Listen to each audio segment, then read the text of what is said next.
Welcome to Head Coach Scott Satterfield's Tuesday press conference. Coach will start us off with an opening statement. Please raise your hands for questions. Coach? All right. Just first of all, just recap very quickly of last week's game. Obviously did not play very well. You go back and watch the film, and particularly on defense, didn't tackle well, and didn't do the things that it took to win that game. I don't think on that side of the ball, particularly and offensively, limited possessions, and I think we mentioned this after the game. Those first 2 3-and-outs, third and shorts we didn't get were huge. And then got the drives, they scored, make it 21-7, and then with a minute and a half to go, then they go right back down and score. I thought that was a big momentum for them. I thought that was pretty key in the game.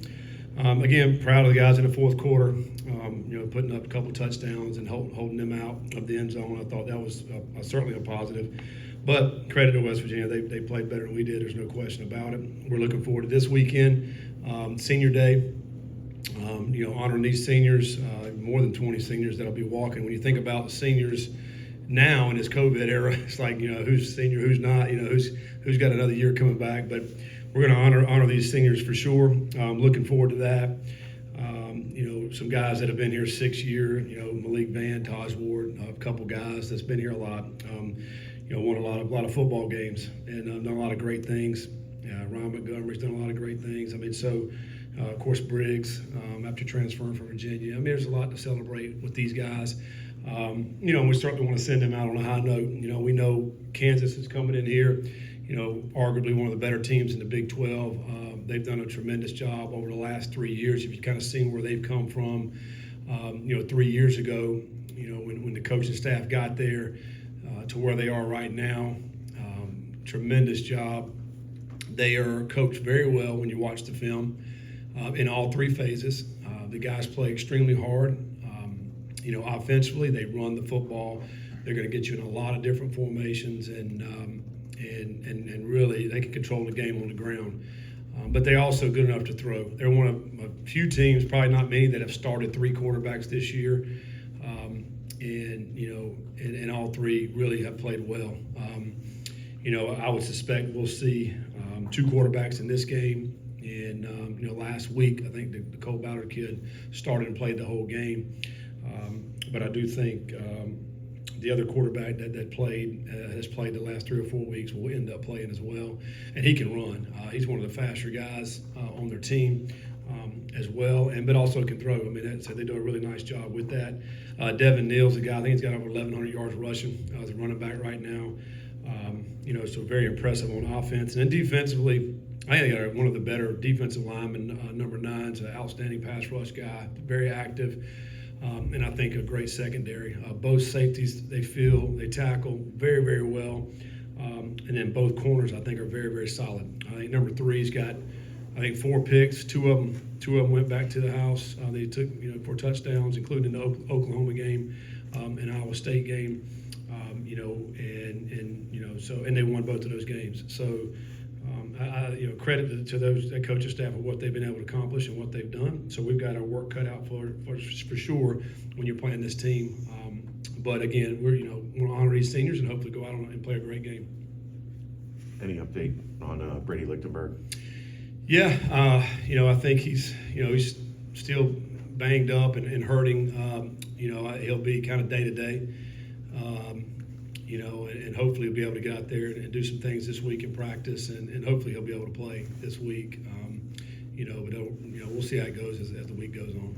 Is there any possibility of seeing Brady Drogosh this week? And explain just how difficult it is in a guy in a situation like that where you have 2 quarterbacks that you're getting ready every week. The third guy, it's difficult to get first and second team reps. Yeah, when you think about 3 guys, I think when you look at Kansas, they played 3, but their starter who went out. So now, for the last probably 6 weeks, they're getting reps with those other 2 guys. And it is tough. Drogosh, he gets reps, but just very, very limited. And there's a chance. We could potentially see Drogosh this week. We'll see how it goes. He's certainly, a great athlete and a guy who's been learning. One of the things we've been doing.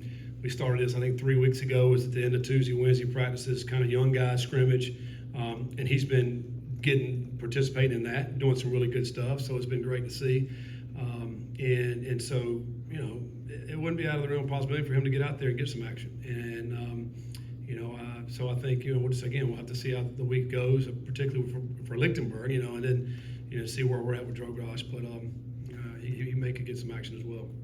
Your tight ends are way down, obviously, with Shaman and then Singletary's injury. What are you going to do there? And then bigger question, I guess, how much of a problem is this in college football when kids can just up and leave before the season's up? Yeah, that's a problem. I mean, you see it across the nation. And, to speak on the tight end room, we also, you lose Joey Belgium in the spring. So, I mean, essentially we're looking, your top four tight ends are out, so you're down to, really, I think we got a couple true tight ends that are still available. We the last couple of weeks we've played Trevor, which is, at the tight end position to give you a little bit more blocking right there. Evan Prater's done some things as an H-back type player as well. Give credit to Evan. He's very smart. He's played a lot of different positions as far as, split end, a wide slot receiver, and then the H-back. So he's been able to do that. So we're trying to take up the slack a little bit, so to speak, with those guys. And then, you mentioned this, which is, to me, is sad, that the players can't finish out a season. Across college football, and you put so much hard work into it, and I think about, we got guys that have been on the scout team, for 4 or 5 years that are practicing their butts off and doing everything they can to help the team win.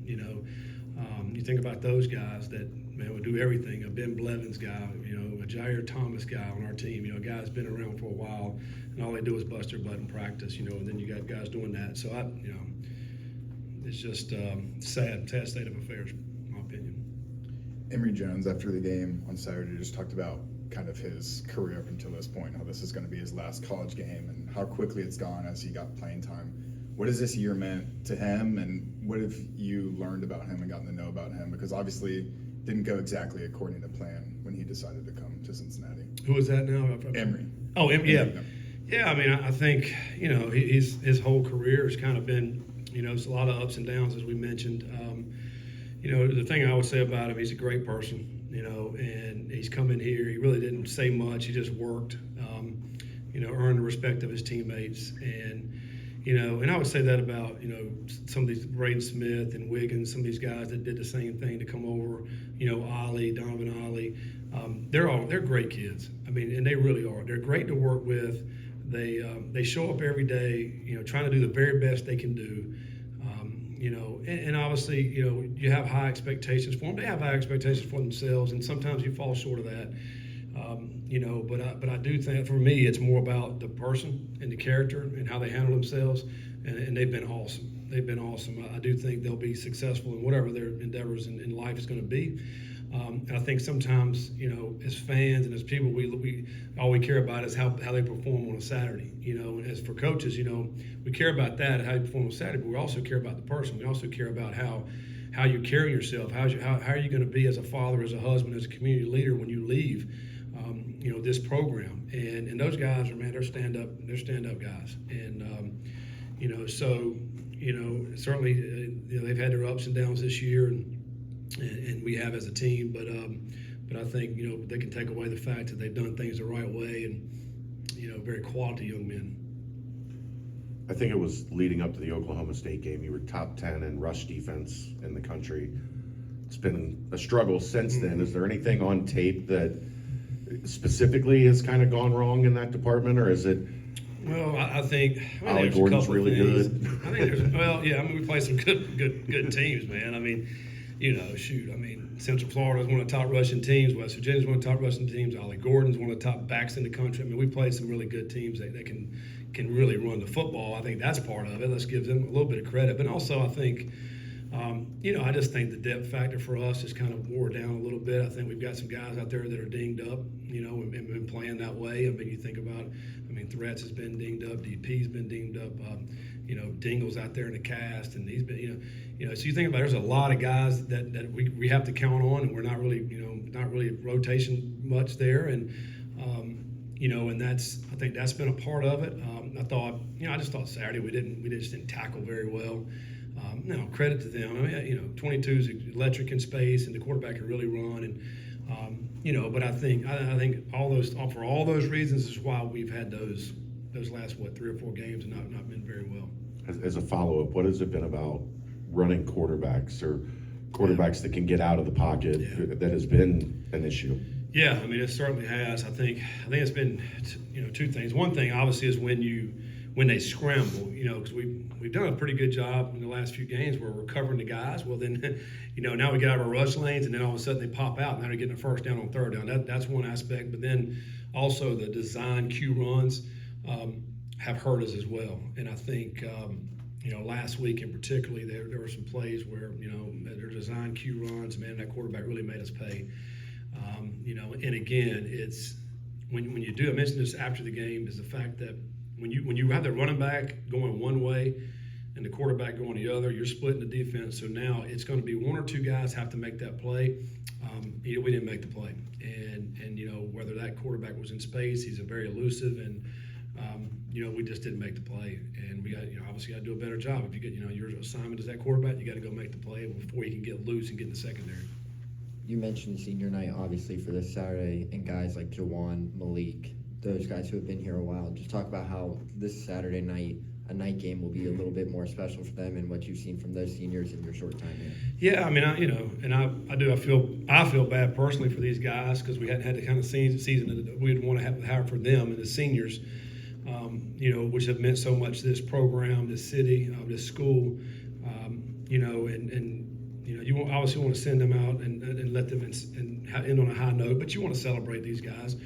Hopefully the fans will come out and celebrate these seniors and show them appreciation for everything that they've done for the program for many, many years. And, these guys have sacrificed a lot. You think about, early morning lifting for 5 years or 6 years and all the meetings and all the blood, sweat, and, they put out there on that field and practicing and then going out there and playing and laying it all on the line, for this program.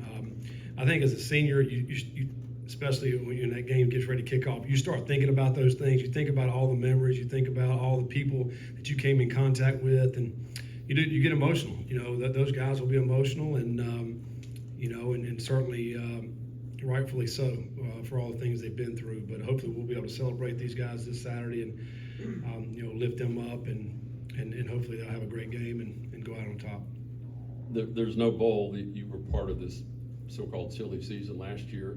How do you think it might be come into the game? Because probably going to lose some, probably you're going to gain some, and the whole month of December is crazy and has very little to do with on-field football. It's just watching transactions. Yeah, just hold on tight. Something will happen every day. I feel like when you get into December, right? For everybody, it's going to be, that's the world we're living in now, and it's recruiting, which we've been recruiting. All season. When you think about in the middle of December, we'll sign our high school players. And then, of course, December 4th, the portal will open up, and that'll be open all the way through December and to the 1st of January. And where, certainly we'll probably have some guys that'll get in the portal. Every team in the country will. And there'll be some movement, and there'll be some things that'll happen within that. And so, we're prepared for that. Last year was way different because you get in here, and you're scrambling. You're trying to get a staff. You're trying to figure out what's going on, and much more difficult. But now with our recruiting department in play and our coaching staff, we're all here. We're ready to go. So I think it'll be much better for us this off season as far as gaining the proper players to come in here and help us win. I don't know if Barry Jackson got in the last game or not, but if not, he's obviously going to play. That's right. Come Saturday. That's got to be someone everyone's looking forward to see more balls coming his way. Yeah, he didn't play, so he's got an opportunity to play this week. We'll get him in. He'll certainly play this week, and he's a talented player, and he's worked hard this whole season to learn a lot of things that are going on within the offense, and I think Braden Smith's done a great job with him throughout this year to help teach him and kind of show him the ropes, and but he's an electric player, but he'll certainly be on the field this week. Can you take people through what the process looks like in terms of meeting with guys, how that what the day-to-day of that looks like as we get through this weekend and go into the future? Yeah, I mean, so we'll have meetings with exit meetings with all our players first of the week next week, and and again, figure out where we're at, because you think about, I think we have one more year of the COVID senior, right? I think next year, maybe the last year of that. I think that's 24. Yeah. I mean, Good luck with That's been, yeah. I mean, I'm looking at teams that are playing. They say senior, but I can't know if that's this their last year. They got one more. I mean, it's hard to tell, even with our own team. And so, but we'll meet position by position, figure out, all right, where we're at with everybody, who's coming back, who's exhausted eligibility, who's leaving. And then that we'll try to get that game plan. So as we move forward, hopefully by Wednesday we'll know where we're at. Maybe we'll know our needs as far as in the portal goes. As I mentioned before, I think we've got maybe 22 committed, something like that, in high school ranks. And then we'll figure out how many do we need and what positions do we need to go out to the portal and look. And in a perfect world, you'll be able to fill those needs and get them in January. That's what you really want. I know last year, we got, I think Braden came in the summer. I think Xavier came in the summer. So, but you'd like to get these guys in that spring so we can have them for spring practice. So December is going to be wild and fast. I mean, so particularly those first 3 weeks, right? Then I think it becomes dead right around the 20th or something like that. So, but it'll be wild. And then there'll be a lot of news happening. You guys will know and see that. And so we'll see where we're at throughout December. It's obviously important for every coach and program to kind of form that culture around the specific team. Is it harder in this portal era to do that? Because, recruiting high school guys, you get to know them personally over a long period of time. Now these recruitments could be 1 week, 2 week long, and then you have to find out who you have. Yeah, that's the most difficult part. I mean, it's a great point because these high school guys, I talk to them at least once every week, for a long time. So you really get to know them, because you just can't. I mean, when you talk to them every week, you got to come up with something to talk about, right? So you get to know them. And last night I think it was 29 guys I talked to last night, high school players, and so you get to know them. But now when December 4th hits, all of a sudden, hey, this particular player comes in. It's speed dating. You're getting on the phone. You're talking to them. Hey, you're interested in us. Hey, we're interested in you. All right, well, boom, now it's on. So then you start calling everybody that maybe knows that player. You try to get a pulse and figure out exactly what who that player is and what makes him tick. What's the reasoning? All right, what's happening here? Why is he leaving or wherever he's at, and all those type things. And it's very difficult. It's very difficult to figure out exactly what kind of person you're getting. Like for example, Xavier. That happened pretty fast. We got him in the summer, but he's a great kid. He works his butt off. Everything he does, he goes hard. So that you want to find guys like that. And Wiggins and Braden, of course, I knew those guys. So a little bit different. But Donovan Ollie, we didn't know. He came in. He's been awesome. He's a great kid. Great. Love being around him. So if we can find guys like that with the right attitudes, with the right perspective on things. It's very difficult because when guys are looking to transfer, obviously they want to help themselves out, but we're looking to build a team, team aspect, and I think that's the thing that's the most difficult. And so as we go through it, we try to vet those guys as quickly as we can. And we even brought guys in after talking to them. We brought them in, and then we said, I don't think he's going to fit for our program. And here's the other good thing I think. So guys like Corleone and some other guys on our team, they'll want to know. All right, who are we bringing in here? They'll want to be around them, and they'll help us get a good pulse too about who these guys are. And you obviously said it's going to be wild and crazy. How do you, as basically a human being, stay sane during a time like this, where it feels like you're running on 1,000 miles an hour? Yeah, I mean, it's hard. I mean, it really is. I mean, I try to, when you're not doing all that, I try to get with my wife and family and just have some sort of normalcy. But it's very hard to do. You can't even have normalcy, anymore in the coaching realm that we're in. Particularly when you start in August, because we're here every day, at least 12 hours a day for 7 days a week, all the way through. And then, like I said, December doesn't stop. We're going to be recruiting our players here, high school players, and the portal all the way through Christmas. And then during Christmas, man, hopefully you can get a little bit of a break and relax for a week or whatever, and then you're right back on it in January. But it is very, very difficult to try to separate the work from family life. How valuable is having a guy like Zach Grant that is familiar with the portal? Yeah. And was that one of the biggest requirements of that job is to have somebody familiar with it? Yeah, Zach and all our guys, Carter and Jack and Cass. I mean, the guys in the recruiting department, they've done a phenomenal job. They understand. I mean, great. They have to be great at roster management, and so we go over it every single week. We're looking at our roster. We're looking at each position. We're looking at needs. We're looking at potential guys that may leave, or where guys want to bring in all these things. And so we have a great plan, which is awesome. And so now you have that plan. Now we got to go work it. But to have him to be able to do all that, because as head coaches, you can't do all that. I mean, you just can't. You don't have time. And but to have that department that you trust, that's going to put the work in, man. They've been tremendous. And but we'll see. We'll see how this all ends out. We'll see how good they are. When January gets here. Fine about Kansas. We'll get back to that for a second. The run defense has struggled lately. Does it keep you up at night watching the rush offense? Because it's as good. The numbers might not say it, but they're as good as anybody in the country. They are. They're tremendous. I mean, to me, this is one of the best teams in the Big 12. And they've lost a couple of games. I mean, Kansas State. I mean, they're up 27 to 14 or 15 or 16. I can't remember. And Kansas State should have thrown a pick six on the minus 15-yard line. Linebacker drops it. And then the next play, Kansas State goes 52 yards. 3 plays later, they score. They get right back in the game. And they end up winning the game. And, crazy. And I do think they're one of the best teams out there in the Big 12. They're one of the best running teams. 2 really good backs. And then last week, they're doing the Wildcat. I think maybe 4 different people caught a snap last week. I mean, they put the pressure on you. They play hard. They're physical. Coach well. All the things. So yes, I woke up I couldn't sleep last night. So yeah, these guys are good. There's no question. Any other questions for Coach? Thank you, sir. All right, thanks, guys.